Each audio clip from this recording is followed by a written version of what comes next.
So, I'm just sitting here chilling, thinking about different ways to bring my business to people.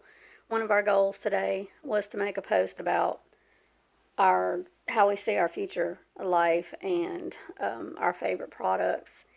And really and truly, I've been in this business for 2.5 years, but I'll be the first to say I haven't really been giving it my full attention or what it deserves really up until the last 6 months. In the last 6 months, you've probably seen me posting more, talking about my business more on a daily basis.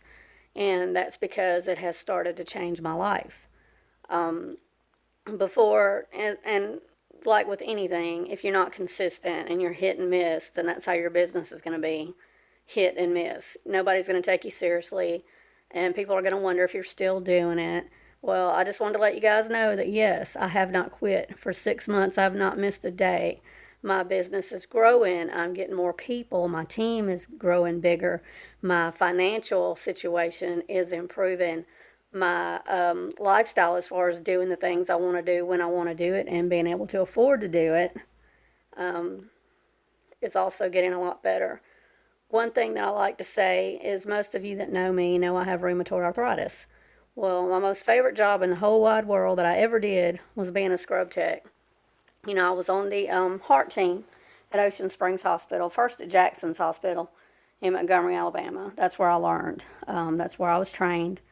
And then when I moved to Mississippi, I was there for 7 years, maybe longer than that, but somewhere around there. Anyway, I was a scrub tech on the heart team there. I absolutely loved it.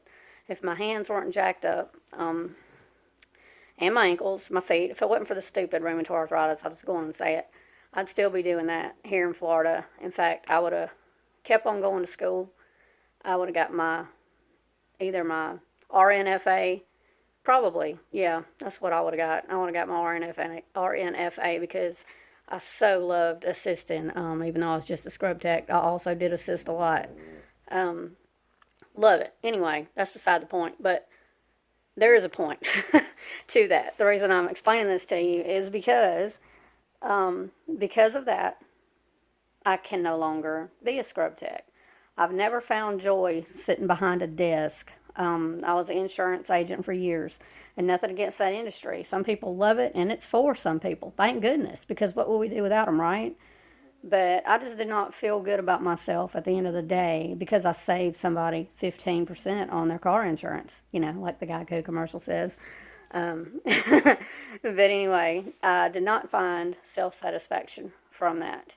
I've been struggling to find self satisfaction ever since. And even in this business, at first, I didn't give it a fair shake.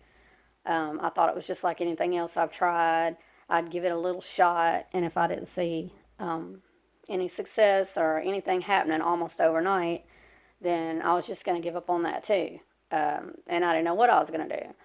But luckily, my faith is pretty strong, and I prayed about it, and I started seeing improvements in my business, and I started watching some of our top leaders and saw what they were doing. I started following them and actually paying attention and listening.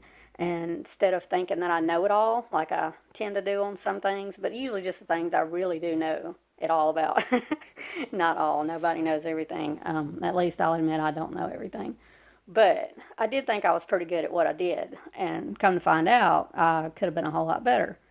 And now I'm trying to be better, and I'm seeing results. And my point is, I am starting to feel that void that I lost when I could no longer be a scrub tech, and help people in surgery and have that great feeling of accomplishment. Not so much because of the money, but just because I have a grandson on the way and I've already got a granddaughter, and there's so much time that I'm going to get to spend with those babies because I don't have to go to work. And I missed a lot of time with my own kids when they were little because I had to work. I was the sole support. I was a single mom for years, and then even when I wasn't single, as most of you know, I was still mostly the majority, if not all, of the support. So I've worked hard my whole life only to find myself unable to physically work anymore. So I had to find something.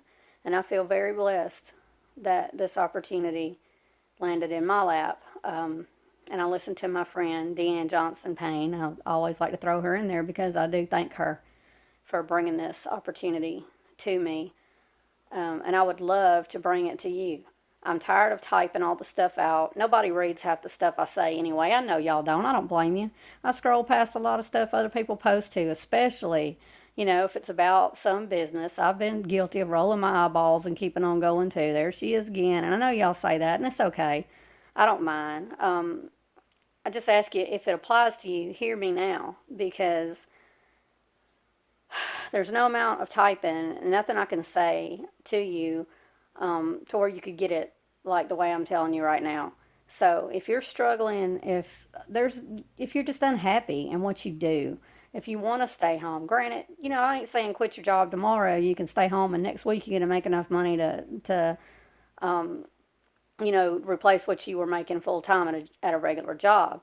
But get started, set yourself a goal. 6 months from now, you could quit that job and stay home. A year from now, you could quit that job and stay home. It just depends on how hard you work, how bad you want it, and what your goals are, and how much money you need to make. But I'm here to tell you, it can be done. If you've dreamed about staying home and not having to ask off to go to that doctor's appointment, not having to ask off 6 months in advance or a year in advance to get the 4th of July off, God knows I remember having to do that.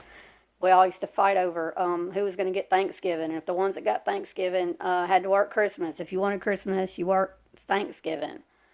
I mean, it was just,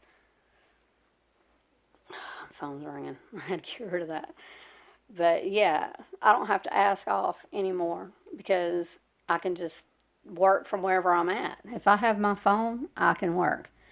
If I don't want to, I can call whoever back later. I can do what I want when I want. And it's really, this company that I work for is a faith-based company.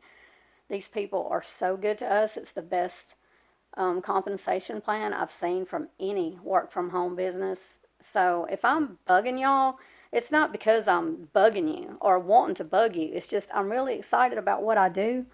I'm excited about this business. I'm excited about this company. I'm excited about our products because God knows they work and they won't break the bank. You don't have to give up your firstborn to afford one of them. I mean, let's face it.